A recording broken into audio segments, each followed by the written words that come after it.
Hey everyone, in today's video we're going to be talking about systems of equations, and this is how to solve by elimination. So we have a video on how to solve by graphing and how to solve by substitution, and today is elimination, which is my preferred method.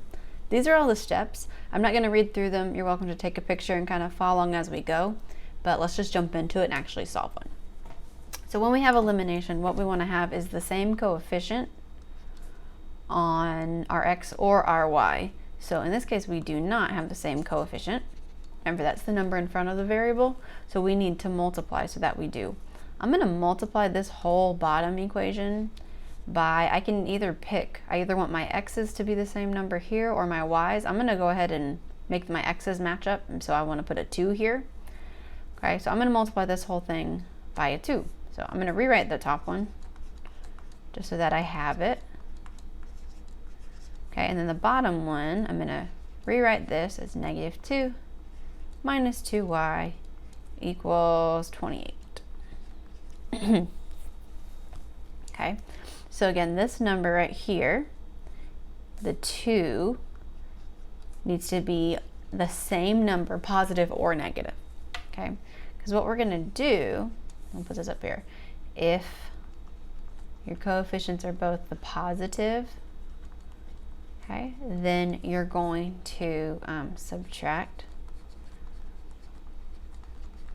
and if one is positive, other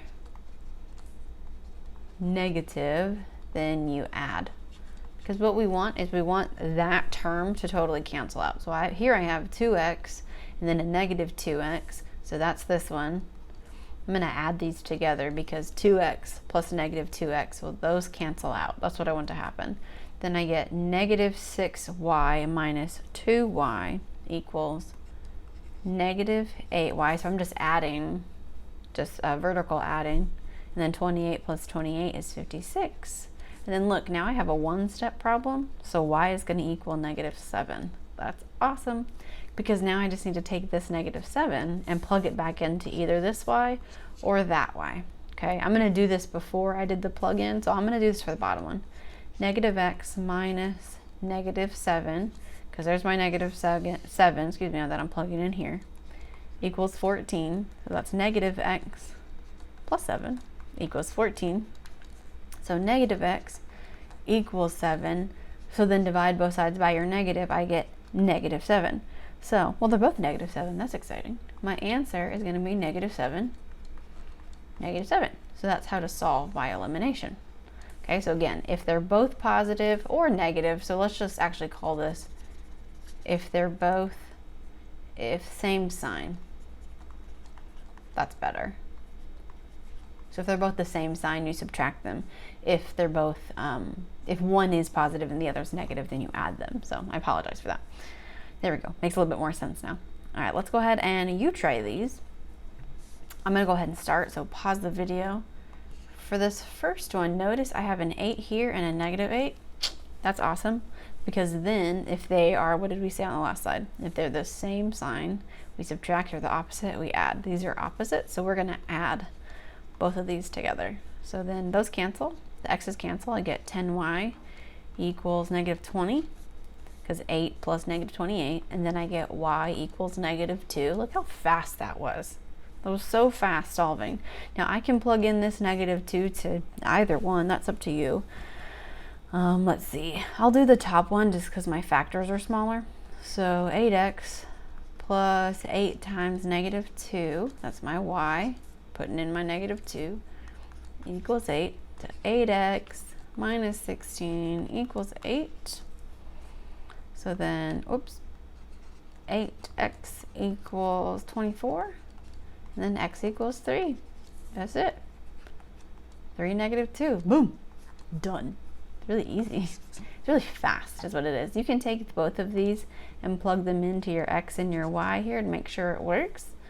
Or top or bottom one. So either one should be fine. All right, I'm going to do the one underneath it now. Let's see. I've got a 5 here and a 10 there, and then a 1 here. That's like 1y. And then a 7. I don't really want to multiply everything by 7 on the top one. I can. That's just going to give me bigger numbers to deal with, which is fine. But if I multiply the whole first equation by 2, I'm going to get tens, which is what I want. So here's 10x plus 2y equals 18. And then 10x minus 7y equals negative 18. So we're going to subtract these because they're the same. A 10 and a 10, they're both positive. So those cancel out. Then I get 2 minus negative 7. So it looks like this. 2 minus negative 7, which is really 2 plus 7, right? So it's going to get us 9y. And same thing here. You get an 18 minus negative 18. So that becomes a positive 36. So y here equals 4. Okay? So just be careful with your minus on these. I'm going to plug this back in. Again, you can either do top or bottom. I'm going to do the top one. So I got 5x plus 4, because that's 1y, equals 9. And then I'm going to have 5x equals 5. So x here equals 1. All right, so I got 1, comma 4. So 1, 4 as my answer there. Okay. So that's when you have to multiply one of the equations. And on the top one, I didn't even have to multiply anything. And that worked out. Sometimes you need to multiply both. So that's what this question is. So you can decide, do you want the x's to be the same number or the y's to be the same number? That's totally your choice. I'm trying to see on my key what I did. I made the x's the same. You can make the y's the same. It doesn't matter. As long as we end up with the same answer, that's fine. You can multiply each thing by a fraction, which is kind of like you're dividing everything out, taking that factor out. So that's up to you, however you want to solve it. I'm going to multiply the top one by 5 and then the bottom one by 3, because that's going to end up giving me a 15 on both of my x's. So that's going to be 15x minus 10y equals 10. So just multiply the 5 to every term. It's kind of like you're distributing because you're increasing it by a factor of 5. I'm going to do the same thing for the bottom. 15x minus 15y equals 30. Okay, so those are the same signs we're going to subtract. So then look, negative 10 minus negative 15. If that helps for you to write it out, make that a big plus sign, you can. 5y, and then 10 minus 30 is negative 20. So I get y equals negative 4. And with these, again, if you did the other way, if you got the y's to match, we're going to find what x equals first. That's okay. It's up to you. We're going to take this 4, plug it back into either this y or this y. I'm going to do the top one just because the numbers are smaller. You can do the bottom one, nothing wrong with that. Here's me plugging in my 4, negative 4. 3x plus 8 equals 2. So then 3x equals negative 6. X equals negative 2. So then your answer is going to be negative 2, negative 4. And again, if you wanted to check that, plug it back in. So plug that into the top. So 3 times negative 2 minus 2 times negative 4 equals 2. Negative 6 plus 8 equals 2. Well, it does, so that's good. And then if you wanted to do the bottom one, 5 times negative 2 minus 5 times negative 4 equals 10. That's negative 10 plus 20 equals 10. Yeah, it does. We're good. Okay, so that means you can check these. Anytime you have a system, you can always check it, see if it works. All right, 2 more, but you pause it, you try it. I'm going to go ahead and start it. Let's see, the top one. I could multiply the top one by 3 and the bottom one by 5. It's kind of big. So let me see if I can get these 4s, this 4 and this 6 to match. If I multiply the top one by 3, it's going to get me a 12 here. And if I multiply the bottom one by a 2, it's going to get me a 12 there. So that's what I want to do. So I'm going to go ahead and do that. 15x plus 12y equals something. Let's see, negative 42.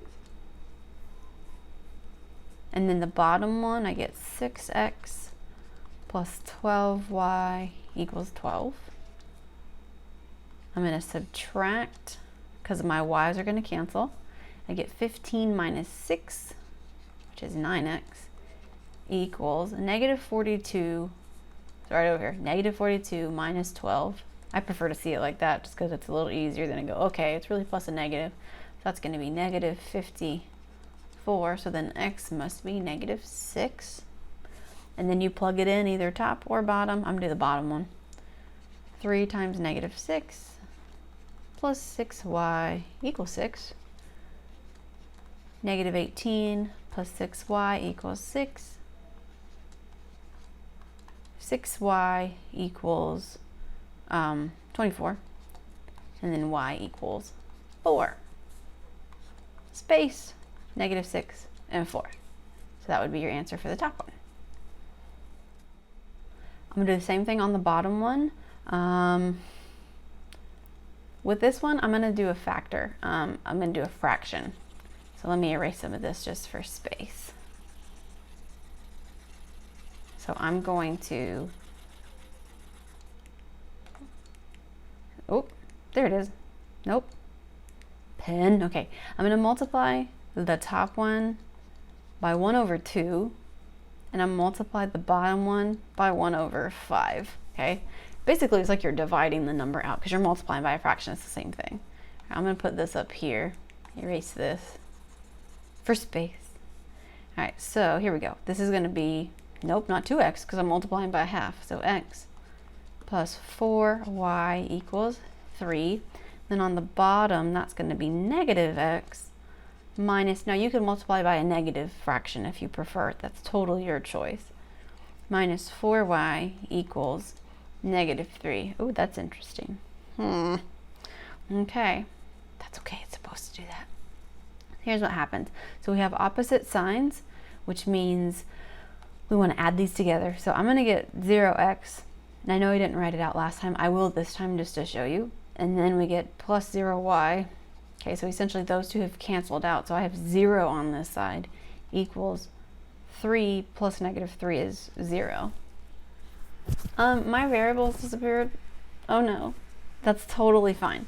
Okay, so that means that we have infinite solutions. Okay, and check out our intro video on this and our graphing video for more information on infinite solutions and how that works.